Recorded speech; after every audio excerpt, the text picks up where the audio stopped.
तो हेलो दोस्तों, आज के इस वीडियो में आप सभी को फिर से बहुत बहुत स्वागत है। आज की इस वीडियो में बताने वाला फंडामेंटल राइट्स के बारे में, यानी कि मूल अधिकार के बारे में।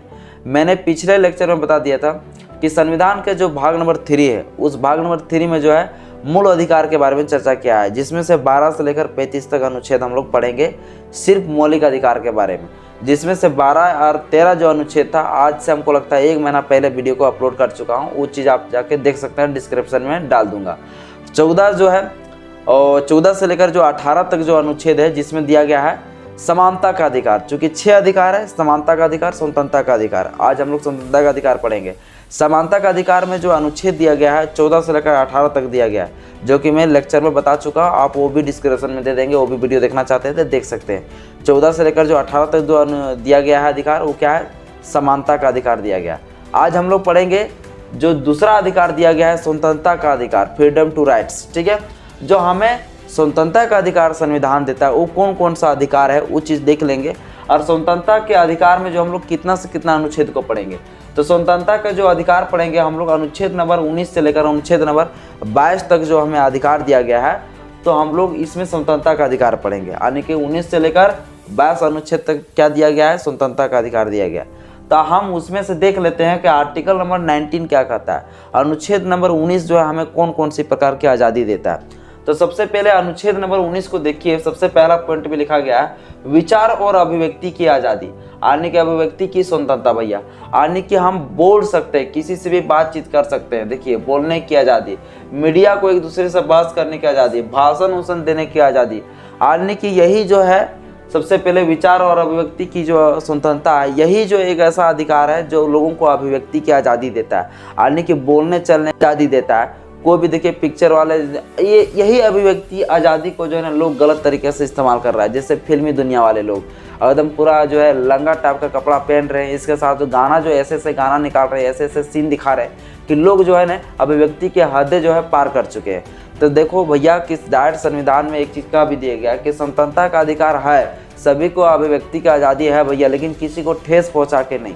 यानी किसी को मूल अधिकार को तुम छीन लेते हो और अपना मूल अधिकार को दिखा देते हो, तो ये अधिकार नहीं होगा। यानी कि वैसे जगह पर मूल अधिकार को छीन लिया जाएगा। यानी कि राष्ट्र की एकता और अखंडता को तुम तोड़ नहीं सकते हो। ठीक है, अगर ऐसा करते हो तो वो अभिव्यक्ति की आज़ादी को छीन लिया जाएगा।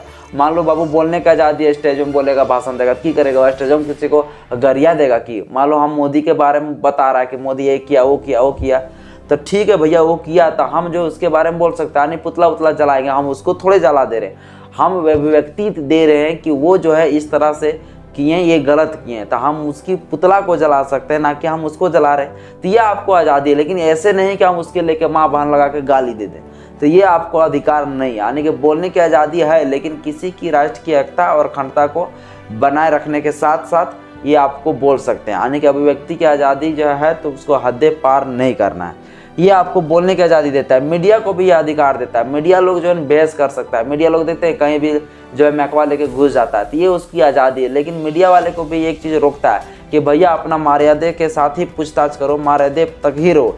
अगर मर्यादे से बाहर जाओगे तो आपका भी स्वतंत्रता का अधिकार, अभिव्यक्ति की आज़ादी को छीन लिया जाएगा। तो ये भी चीज़ जो है मीडिया वाले को भी अधिकार देता है, भाषण उषण देने का अधिकार देता है। ठीक है, यानी टोटल जो है विचार और अभिव्यक्ति की स्वतंत्रता देता है 1 नंबर पॉइंट में। यानी कि आर्टिकल नंबर 19 में जो है 6 प्रकार का अधिकार देता है, जिसमें से विचार और अभिव्यक्ति की स्वतंत्रता हो गया। इसमें अस्त्र शस्त्र रहित और शांतिपूर्ण सम्मेलन सभा करने का अधिकार। भैया मान लो बोलेगा, बहस उस करेगा, बहस उस करने के बाद जो लोग सोचेगा भैया हम लोग चलो मिलजुल के जो है ना एक संगठन बना लेते हैं, यानी एक सम्मेलन करते हैं। अस्त्र शस्त्र रहित शांतिपूर्ण सम्मेलन, यानी कि सभा करने का अधिकार दिया गया है। दूसरा में क्या दिया गया है? सभा करने का अधिकार, यानी कि कहीं भी हम लोग सभा कर सकते हैं, बैठक उठक कर सकते हैं, कोई दिक्कत नहीं है। मान लो एक दूसरे से, सबसे पहले बात ये कि अभिव्यक्ति का आज़ादी, बोलने का आज़ादी दिया, एक दूसरे से पहले बात उत करेंगे, तब नहीं बोलेंगे कि चलो एक दिन जो है हम लोग बात को डिस्कस करने के लिए जो है एक दिन मीटिंग रख लिया जाए। तब यहाँ पर हर जो अपनी बात है वो बात को हम लोग रख के जो है इस संगठन को कैसे चलाया जाए, इस तरह से बैठक होता है कि नहीं होता है। तो ये तरह से सभा करने का अधिकार देता है, यानी कि जुलूस निकालने का अधिकार देता है। और जुलूस में निकालने के साथ साथ जो है अस्त्र शस्त्र, मतलब बाबू बंदूक उंदूक में निकाल सकता है, तलवार वगैरह भी निकाल सकता है, ये भी चीज़ का अधिकार है। लेकिन तलवार वगैरह निकालने के बाद किसी को काट नहीं दो, यानी कि वो आपको अधिकार नहीं है। यानी कि आप निकाल सकते हो, लेकिन जो है आपको किसी को काट नहीं सकते, किसी को मार नहीं सकते। बंदूक लेके पता चला है कि निकाला रैली, भैया बंदूक लेके निकाला तो क्या करेगा, कोई गोली उड़ा देगा किसी को क्या? ऐसा नहीं, ये आपको अधिकार नहीं दिया गया, ठीक है। यानी कि आपको जो है अस्त्र शस्त्र के साथ जो है शांतिपूर्ण सम्मेलन कर सकते हैं, एकदम शांति भंग नहीं होना चाहिए, और आप जो है आराम से सम्मेलन कर सकते हैं, कोई दिक्कत नहीं। कभी कभी हम लोग देखते हैं ना, कोई प्रोग्राम होता है तो वहाँ पता चलता है पूरा एकदम तलवार दिखा रहा है, ठीक है, पता चलता है पूरा बंदूक लेके खड़ा है भैया, है ना। प्राइवेट वाला जो है, प्राइवेट सिक्योरिटी वो लोग बंदूक लेके खड़ा है, तो वो सब जो शांतिपूर्ण कर सकता है सम्मेलन, कोई दिक्कत नहीं है। ये जो है आर्टिकल नंबर 19 में अधिकार दिया गया है, दूसरा पॉइंट में, ठीक है, कर सकते हो, लेकिन किसी के अधिकार को किसी का मूल अधिकार को छीन कर नहीं, ठीक है। अगला बाबू तीसरा पॉइंट में लिखा गया है कि समुदाय और संघ यानी कि संगठन बनाने का अधिकार दिया गया। दूसरा में क्या, सम्मेलन करने का अधिकार, सभा करने का अधिकार, ठीक है। तीसरा क्या बाबू, संगठन बनाने का अधिकार, आरएसएस संगठन, इसके बाद मान लो हिंदू वाहिनी संगठन हो गया, भीम आर्मी संगठन हो गया, भीम सेना संगठन हो गया, ये सब जितना भी संगठन, ये संगठन बनाने का अधिकार देता है। आर्टिकल नंबर 19 का जो पॉइंट नंबर 3 है वो उसको अधिकार देता है। अगला क्या भैया देख लो, अगला अधिकार दिया गया भ्रमण की स्वतंत्रता, यानी भ्रमण यानी कि कहीं भी भारत के अंदर कोई भी स्टेट में जाके घूम सकते हैं, कहीं भी घूम सकते हैं। अब बाबू घूमने का अधिकार दिया था कि रोडवा में जाके थोड़े बाबू घूमेगा पूरा बिचा रोडवा में, आपको आने की, आपको घूमने का आज़ादी है, लेकिन किसी की जो है मूल अधिकार को छीन नहीं सकते हो। मान लो सपोज डेट कोई सरकारी कार्यालय, मान लो आईपीएस है, ठीक है, आईपीएस लोग जो है बैठा है मान लो अंदर भैया, एसपी लोग है ना, अब ऐसा आपको मान लो घूमने का आज़ादी दिया भैया, भ्रमण करने का आज़ादी, तो क्या करेगा, वहाँ डायरेक्ट तुरंत घुस जाएगा। अरे वहाँ कुछ नियम कानून है ना भैया, वो नियम कानून के तहत आप घुस सकते हैं। यानी कि अगर ऐसे घूम जाते तो समझ लो शांति आप भंग कर रहे हैं, ठीक है। यानी कि भ्रमण कर सकते हैं, देश विदेश कहीं भी जाइए, यानी कि भारत के अंदर कोई भी स्टेट जाइए, घूमिए फिरिए, कोई दिक्कत नहीं, कोई आपको रोक टोक करने वाला नहीं है। पता चला कि जो है ना एक मंदिर है, मंदिर की ओर से जो है लोग जाने नहीं दे रहा, तो ये गलत है, क्योंकि वो छोटा जाति वाला है। तो जो है आर्टिकल नंबर मैंने पहले बता चुका है, समानता का अधिकार भैया वहाँ तोड़ दिया है कि कोई अस्पृश्यता, छुआछूत, जात पात ये सब नहीं चलेगा, यानी जाति के आधार पर जो है उसके साथ भेदभाव नहीं किया जाएगा। यानी कि आप घूमने के लिए कहीं भी जाइए, कोई दिक्कत नहीं है, कोई परेशानी नहीं। मान लो को पर्यटक स्थल पे गए तो वहाँ पर आपको कोई घूमने के लिए जो रोक नहीं सकता है, जो सार्वजनिक जगह है, ठीक है, वहाँ पे आप जा सकते हो। तो भ्रमण करने का आपको अधिकार है, लेकिन किसी को याहत पहुँचा के नहीं, ठेस पहुँचा के नहीं, ठीक है। आप अगला देखिए क्या लिखा गया, निवास, निवास की स्वतंत्रता। निवास का मतलब मान लो भ्रमण करते करते पता चला कि भैया राजस्थान घूमने गया, जब महाराष्ट्र घूमने गया, अब महाराष्ट्र में मज़ा आ गया देख के, वहाँ एकदम पूरा पसंद आ गया महाराष्ट्र बहुत बड़ा सिटी है, यहीं पे हमको बस जाना चाहिए, तो वहाँ पे जो है ना बसने का भी आपको अधिकार दिया गया, यानी कि बस वहाँ जा सकते हैं, कोई दिक्कत नहीं है। आपको घूमते घूमते मन किया भैया हमको बम्बे में ही रह जाना है, तो बम्बे में रह जाओ, कोई दिक्कत नहीं, वहीं पे फ्लैट वगैरह खरीदो, वहीं ज़मीन खरीदो, बनाओ बिल्डिंग और वहीं पे रहो, कोई दिक्कत नहीं, निवास की स्वतंत्रता दिया गया। अगला भैया व्यवसाय की स्वतंत्रता, और भैया वहाँ रहेगा तो खाएगा क्या, मिट्टी खाएगा क्या, तो वहाँ पर जाने के बाद जो है आप व्यवसाय कर सकते हो, यानी कि बिजनेस कर सकते हो, कोई दिक्कत नहीं, आपको बिजनेस करने की भी अधिकार ये आर्टिकल नंबर 19 आपको देता है। एक अधिकार था संपत्ति का अधिकार, जो संपत्ति का अधिकार को छीन लिया गया, जो कि ख़त्म कर दिया गया संविधान के 44वां संशोधन में। 44वां संशोधन में जो है क्या बाबू, संपत्ति का स्वतंत्रता जो था वो चीज़ को ख़त्म कर दिया गया। संपत्ति की स्वतंत्रता इसलिए ख़त्म कर दिया गया, मान लीजिए किसी का जो है कोई ज़मीन खरीदा है, ठीक है, कहीं पे, और पता चला कि सेंट्रल गवर्नमेंट जो है वहाँ से रेलवे पास करने वाला है, तो वहाँ पे वैसे जगह पे जो है मान लो संपत्ति का अधिकार दे देता है, तो वहाँ पर रेलवे जो है ना उस जगह पर पार नहीं कर सकता है, समझ गए ना। तो इसलिए जो है कहा गया भैया कि संपत्ति के अधिकार को ख़त्म कर दिया जाए, इसको कानूनी अधिकार बना दिया जाए कि सरकार अगर चाहे तो आपको संपत्ति में अधिकार दे सकता है, अगर सरकार को लगे तो वो चीज़ को छीन भी सकता है। तो इसीलिए संपत्ति का अधिकार को हटाकर जो इसको एक कानूनी प्रकार का अधिकार बना दिया गया है, ठीक है। देखिए अनुच्छेद नंबर हम लोग 20 समझ लेते हैं। अनुच्छेद नंबर 20 बड़ा सिंपल, देखिए अनुच्छेद 20 में कहा गया है दोषी सिद्ध में संरक्षण, यानी कोई यदि अपराधी है तो उस अपराधी को दोषी तब तक नहीं माना जाएगा जब तक कोर्ट उसे डिसाइड ना कर दे। उसके लिए कुछ जो है संरक्षण के आधार पर जो है 3 पॉइंट इसमें कुछ दिया गया है। तीनों पॉइंटों को पहले देख लेते हैं। पहला पॉइंट में क्या लिखा गया, अपराध के समय का कानून। अपराध का समय का कानून का मतलब बेटा ये हो गया कि मान लीजिए वर्तमान में कोई व्यक्ति, मान लो हम हैं, हम किसी को मार के हाथे तोड़ देंगे, ठीक है, मार कर थथुन उथुन लाल कर देंगे पूरा।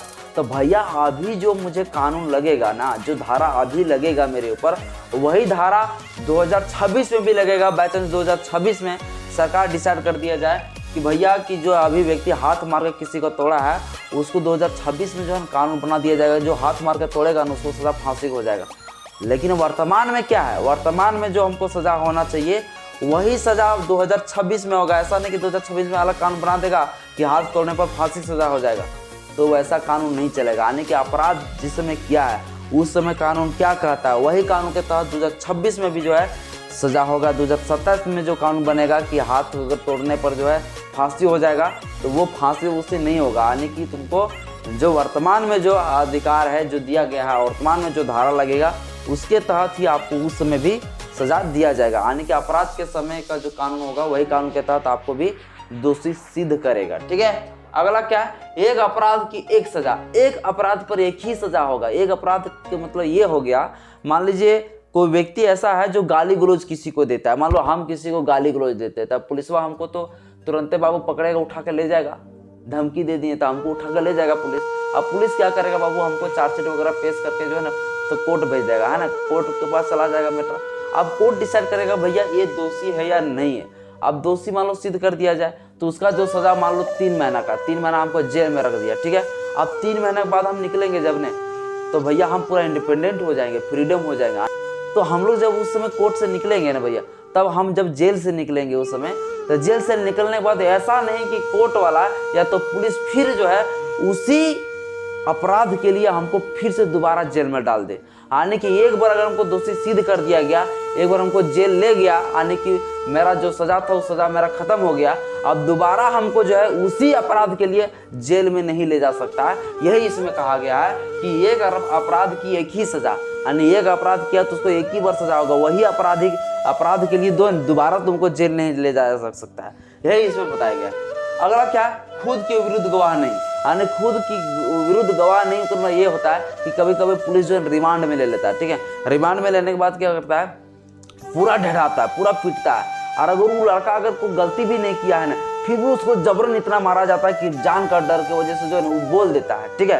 तो यहाँ खुद बोल दिया गया कि भैया खुद के विरुद्ध में गवाही नहीं दे सकते हो, चाहिएगा ना भैया तो बोल दीजिएगा हमको जो जुडिशियल चाहिए भैया, रिमांड हमको ही नहीं चाहिए, पुलिस रिमांड नहीं चाहिए, फिर आपको जुडिशरी रिमांड दे दिया जाएगा। ठीक है। अनुच्छेद नंबर 21 क्या कहता है, अनुच्छेद नंबर 21 में कहता है प्राण एवं दैहिक स्वतंत्रता।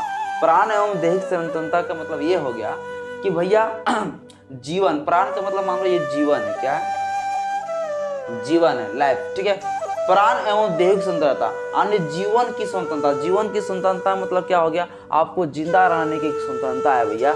जिंदा रहने के लिए क्या चाहिए, पर्यावरण चाहिए। तब पर्यावरण को मान लो पता चले वो गाड़ी वाला बाबू पूरा धुआं निकल रहा है गाड़ी से, है ना, मान लो पता चला कि पूरा प्रदूषण फैला रहा है बड़ा बड़ा फैक्ट्री वाला। ठीक है। तो उससे क्या होगा, हमारी जो है सांस लेने में हमको प्रॉब्लम हो सकता है, हमें बीमारी हो सकती है प्रदूषण की वजह से। तो ये ऐसे जगह पे जो है आर्टिकल नंबर समझ लो 21 का जो है वो उल्लंघन कर रहा है, वो गाड़ी वाला भी उल्लंघन कर रहा है, फैक्ट्री वाला भी कर रहा है। तो वैसे स्थिति में जो क्या किया जाता है कि सड़क में जब चलता है धुआं वाला गाड़ी तो उसके ऊपर फाइन लगा दिया जाता है, तो गाड़ियाँ जब्त कर लिया जाता है। ठीक है ना। तो बोला गया भैया कि सभी व्यक्ति को जीवन जीने का अधिकार है स्वतंत्रता से, उसको जीवन में आप रोक टोक नहीं कर सकते हैं। आत्महत्या, आत्महत्या मतलब कोई व्यक्ति जो है खुद से नहीं मर सकता। अगर तुम मरना भी चाहते हो तो समझ सकते हैं कि आपको मरने का भी अधिकार खुद से नहीं, आप नहीं मर सकते हो। ठीक है।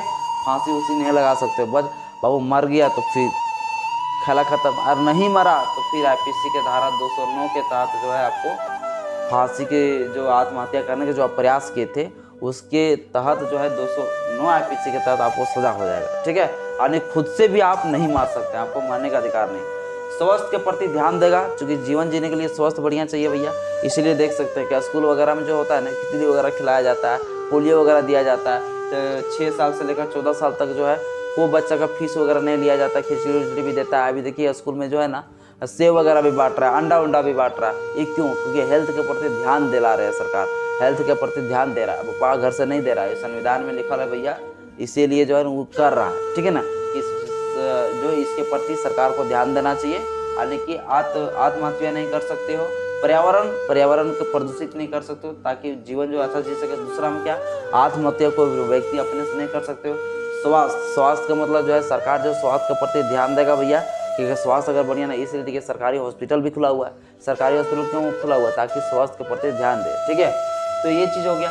अब इसमें लिखा हुआ है बाबू दैहिक स्वतंत्रता। दैहिक स्वतंत्रता का मतलब ये हो गया कि हम अगर एकांत में रहना चाहते हैं तो एकांत में रह सकते हैं। मेरी बातों को हम किसी के पास शेयर नहीं करेंगे, कुछ बातें ऐसी होती तो हम नहीं शेयर करेंगे। ये मेरी आज़ादी है भाई। यही आज़ादी की वजह से जो है ना बहुत लोग अपना सच्चाई जो रहता है वो छुपा देता है, ठीक है। तो इसमें कहा गया वो एकांत, ठीक है। इसमें फिर लिखा गया विदेश यात्रा। विदेश यात्रा मतलब कहीं भी आप जा सकते हैं। दैहिक स्वतंत्रता मतलब क्या है? कहीं भी आपको जाने का मन करता है, देश विदेश भी आप जा सकते हैं, आपको कोई रोक टोक नहीं। इसमें लिखा है निजता, प्राइवेसी। देखिए जब आप फेसबुक चलाते हो, चाहे व्हाट्सअप चलाते हो, कुछ भी हो, तो उसमें एक प्राइवेसी रहता है। प्राइवेसी का मतलब होता है निजता। कुछ ऐसी चीज़ें होती है जो लोगों के पास शेयर नहीं कर सकते। कुछ ऐसी चीज़ें ऐसी भी होती है जो कि आपके मोबाइल को अगर कोई हैक करना चाहता है तो वो नहीं कर सकता है, ठीक है। तो कुछ जो है ना प्राइवेसी पॉलिसी होता है, व्हाट्सअप का हो गया, फेसबुक का हो गया, इस तरह से कहा गया बाबू। इसमें कुछ निजता भी अधिकार दिया गया, यानी कि कुछ बातें ऐसी है जो आपकी बातों को अगर आप खुद छुपा कर रखना चाहते हैं, छुपा कर रख सकते हैं। पता चला कि कहीं बाबू मिल रही दो कपल लोग अगर को वीडियो बना के वायरल कर दिया तो भैया ये सब नहीं कर सकते, यानी कि निजता का अधिकार है भाई, ठीक है ना। तो ये चीज़ वो इसमें प्राइवेसी के बारे में बताया गया। कुछ बातें को ऐसी है जो कि हम सभी के पास शेयर नहीं, सिर्फ एक दो लोगों के बीच में रहेगा, उसी को हमको कहा गया कि इसमें प्राइवेसी का अधिकार दिया गया, आप निजता पे रह सकते हो। देखिए सरकारी कार्यालय जो होता है वहाँ पे कुछ बातें ऐसी होती है जो हर बातें जो है हर डिपार्टमेंट को नहीं बताया जाता है। कुछ ऐसी डिपार्टमेंट होती है जो डिपार्टमेंट की बातें जो जनता के बीच में नहीं परोसी जाती है, क्योंकि डिपार्टमेंट के अंदर ही वो बात रहता है। तो ये एक निजता का अधिकार देता है जो संविधान का आर्टिकल नंबर जो है 21 देता है। अनुच्छेद अब 22 देख लेते हैं। अनुच्छेद 22 क्या कहता है? अब अनुच्छेद 22 देखिए क्या कहता है। अनुच्छेद 22 में कहा गया गिरफ्तारी से संरक्षण, यानी कि गिरफ्तारी के समय आपको कुछ अधिकार है, वो अधिकार जो है इसमें अनुच्छेद नंबर 22 में दिया गया। अनुच्छेद 22 में कहा गया है कोई भी व्यक्ति को दोषी दो तरीके से माना जा सकता है। एक तो वो अपराध कर देगा तब, और दूसरे तरीके से जो है यदि अपराध वो नहीं करता है तब।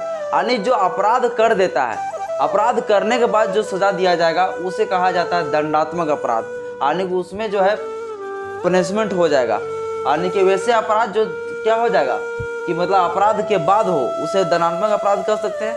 और दूसरा में अपराध से पहले पता चला कि अपराध नहीं हुआ है, होने की संभावना है, संकट है, ठीक है, तो वैसे स्थिति में भी जो इसको। अब अनुच्छेद नंबर 22 हम लोग चलिए देख लेते हैं। अनुच्छेद 22 क्या कहता है? अनुच्छेद 22 में कुछ हमको जो गिरफ्तारी के समय संरक्षण के बारे में अधिकार दिया गया, यानी गिरफ्तारी के समय कुछ आपको अधिकार है, वो अधिकार आपको दिया गया अनुच्छेद नंबर 22 में। अनुच्छेद नंबर 22 कहता है संविधान के आधार पर, संविधान के अनुसार से कहा गया है कि गिरफ्तारी के समय जो व्यक्ति को गिरफ्तार किया गया उस व्यक्ति को जो दो तरीके से दोषी सिद्ध किया जा सकता है। एक यदि वो अपराध कर दिया तब, और पहला मान लीजिए अपराध कर दिया तब, दूसरा मान लो अपराध करने वाला है तब। ये दो तरीके से जो किसी भी व्यक्ति को अरेस्ट किया जा सकता है। एक तो अपराध होने वाला है तो उस शंका से भी किया जा सकता है, एक यदि अपराध कर दिया है तो उसको अपराध किया जाता है। तो यदि अपराध कर देता है यानी अपराध के बाद उसे जो दिया जाता है सजा वो दंडात्मक अपराध होता है, यानी पनिशमेंट दिया जाता है उसको, यानी अपराध के बाद। और दूसरा क्या बाबू? निवारक निरोध होता है। निवारक निरोध का मतलब ये हो गया अपराध से पहले, भैया अपराध यदि नहीं हुआ, होने की संभावना है, भविष्य में हो सकता है, तो वैसी स्थिति में जो व्यक्ति को गिरफ्तार किया जा सकता है। और यदि आप अपराध कर देते हैं तो उसमें भी गिरफ्तार किया जा सकता है। तो गिरफ्तारी के समय आपको कुछ अधिकार है। अरेस्ट वारंट बाबू, गिरफ्तारी अगर हो रहा है तो उस समय आपको अरेस्ट वारंट मांगने का अधिकार है। अरेस्ट वारंट पुलिस से आप देखने के लिए मांग सकते हैं कि सर हमको अरेस्ट वारंट दिखाइए तब मुझे गिरफ्तार करिए, ठीक है। कुछ ऐसे मामले होते हैं असंज्ञेय अपराध जिसमें जो है बिना अरेस्ट वारंट का भी पुलिस गिरफ्तार कर सकता है, ठीक है। जिससे कॉग्निजेबल ऑफेंस होता है, एक नॉन कॉग्निजेबल ऑफेंस होता है। नॉन कॉग्निजेबल ऑफेंस यदि आपके साथ हो हुआ है कुछ ऐसा कांड तो फिर आपको गिरफ्तार कर लेगा। 24 घंटा के अंदर जो है कोर्ट में पेश करना पड़ता है, ये पुलिस का ड्यूटी बनता है, ठीक है। 12 घंटा के अंदर मान लीजिए कोई व्यक्ति अपराध कर दिया, कहीं सड़क में किसी को मर्डर कर दिया, किसी को मार दिया, तो वैसे पुलिस तुरंत गिरफ्तार कर लेती है। और जो व्यक्ति गिरफ्तार कर लेती है उस व्यक्ति के जो परिवार वाले को जो है 12 घंटा के अंदर जो सूचना देना पड़ता है, और 24 घंटा से पहले बाबू जाकर कोर्ट में पहुंचाना पड़ता है उस व्यक्ति को। इसके बाद इसमें जो अधिकार और दिया गया है वो अधिकार क्या है? वो अधिकार है, सॉरी यहाँ पर 12 लिखा गया, ये 3 होगा और यहाँ 4 होगा, ठीक है। चौथा अधिकार दिया गया वकील से मिलने का अधिकार दिया गया, यानी कि कोई भी व्यक्ति का यदि गिरफ्तार कर लिया जाता है तो गिरफ्तार करने के बाद जब उसको पुलिस स्टेशन ले जाया जाता है तो वैसे स्थिति में जो है ना वो पुलिस वाला उससे बहुत टॉर्चर करता है कुछ पूछने के लिए। तो वैसे स्थिति में अनुच्छेद नंबर 22 में कहा गया है कि भैया हमको वकील से मिलने का अधिकार है, हम जब तक वकील से नहीं मिलेंगे, वकील से कंसल्ट नहीं करेंगे, तब तक हम पुलिस वाले को कोई जवाब नहीं देंगे। यानी कि उस समय आप बोल सकते हैं कि सर मुझे भी कुछ नहीं बोलना है, कुछ हमको कहना ही नहीं, पहले हमको अपना वकील से मिलने दीजिए। तो आपको जो है वकील से आपको जो है वकील से वो मिलवाएगा, ये पुलिस वाले का ड्यूटी बन जाएगा। तो वैसे स्थिति में आपको वकील से मिलने का भी अधिकार है। ये हो गया दंडात्मक अपराध, यानी अपराध हो जाने के बाद जो है क्या क्या आपको अधिकार है। सो पहले में देखिए क्या बताया गया कि अपराध से पहले व्यक्ति को गिरफ्तार कर लिया जाएगा। अपराध से पहले गिरफ्तार कैसे? मान लीजिए कोई ऐसी संकट होने वाला है किसी व्यक्ति के द्वारा कि भैया इस व्यक्ति जो है देश में जो एक प्रकार का बहुत बड़ा संकट पैदा कर सकता है, देशद्रोह जैसा मुकदमा देशद्रोह जैसा कांड कर सकता है। तो वैसे कंडीशन में जो है ना पूरा शंका के आधार पर, शक के आधार पर पुलिस जो है उसे गिरफ्तार कर लेता है बिना अरेस्ट वारंट का, और उसको 3 महीना तक जो है बिना कुछ बताए पूछे उसको जो है जेल में रख सकता है गिरफ्तार करके, ठीक है। तो बिना अरेस्ट वारंट को भी उसको गिरफ्तार किया जाता है। इसके बाद इसमें 3 महीना के बाद भी, इसको बाबू देख लेना, 3 महीना से अधिक भी कभी कभी जो है उसको बिना बताए, बिना अरेस्ट वारंट का भी गिरफ्तार करके उसको 3 महीना से अधिक तक भी रख सकता है। लेकिन उसके लिए क्या होता है, सरकार से एक ऑर्डर लेना पड़ता है। यानी कि इसके लिए कौन सा बाबू अपराध करेगा? तब देशद्रोह जैसा जो अपराध होता है वैसे अपराध में जो है या तो किसी व्यक्ति की वजह से जो है शांति भंग होने वाला है समाज में या तो देश में, तो वैसे शक के आधार पर जो है उस व्यक्ति को बिना अरेस्ट वारंट को भी गिरफ्तार कर सकता है। इसीलिए इसको कहा गया कि अपराध से पहले, यानी कि अपराध नहीं हुआ है उससे पहले व्यक्ति को जो है गिरफ्तार कर सकता है, इसे बिना अरेस्ट वारंट का। कभी कभी सुना होगा कि नज़र बंद कर लिया, पुलिस जो है नज़र बंद कर लिया। नज़र बंद का मतलब ये होता है, देखो जिसको कहा जाता है हाउस अरेस्टिंग। क्या होता है? House arresting. हाउस अरेस्टिंग उसे कहा जाता है जब किसी व्यक्ति को घर में ही बंद कर लिया जाता है, घर में ही बंद कर लिया जाता है, यानी उस व्यक्ति को जो है घर से बाहर नहीं निकलने देगा। यानी कि जितना भी होगा घर का कनेक्शन होगा, मोबाइल वगैरह ये सब टोटल कुछ की कनेक्शन काट दिया जाएगा, ठीक है। तो इसको कहा जाता है हाउस अरेस्टिंग, यानी कि नज़रबंद पुलिस कर लेता है उस व्यक्ति को, ठीक है। तो इसी को कहा जाता है अपराध से पहले, मतलब जो है किसी व्यक्ति को गिरफ्तार कर लेना, ठीक है।